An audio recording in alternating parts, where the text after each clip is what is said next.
You're no stranger to this dance. This is your fourth cop movie. Uh, Third one I've directed, but I've definitely written a few. What gives you the backstory to be such a great director with these kinds of films?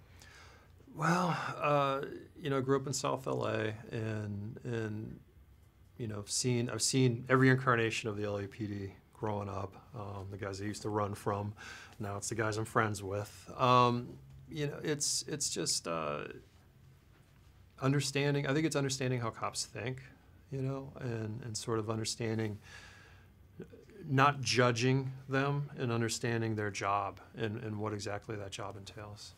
We've seen buddy films, especially with cops as backdrops. What do you think is unique about this buddy film?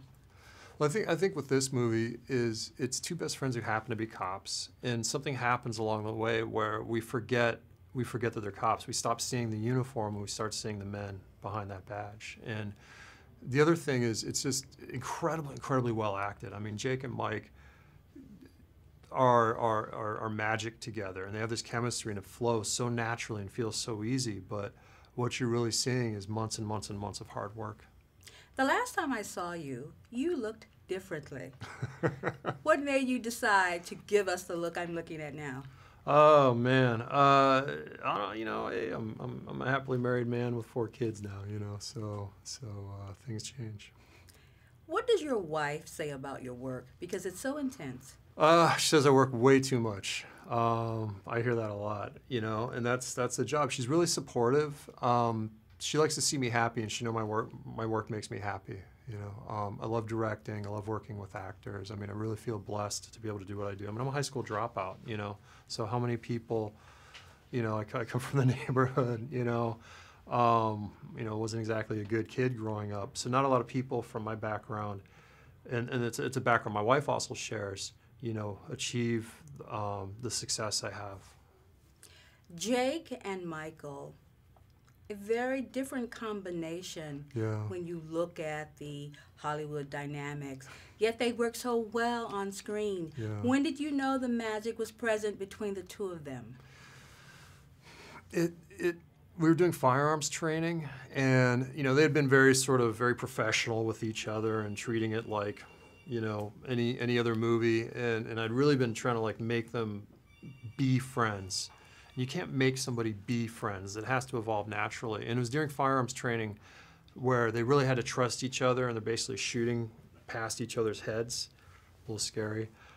Very safe, though. And something clicked. All of a sudden, they were a team, and they were talking and moving and shooting and doing this really hard thing. And then after that, it was like the ice broke, and they really became great friends. And then they wouldn't shut up, and I couldn't get them to shut up. There's a lot of conversation in this country about the right to bear arms, as it were. Where do you stand on that argument? Wow.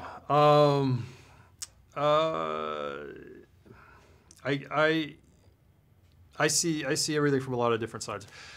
If I'm a cop and I'm going into a situation and I know citizens are armed, that's going to make me nervous as a law enforcement officer, because I don't know what kind of training they've had. I don't know what kind of judgment they have. I don't know if they're under the influence of any kind of intoxicants. Having said that, if I'm a citizen and I'm in a situation where I need to defend myself, I want access to that weapon. So it's a bit of an intractable problem. I believe in responsible firearms ownership, and I believe in training. One word to describe who you are. I'm me.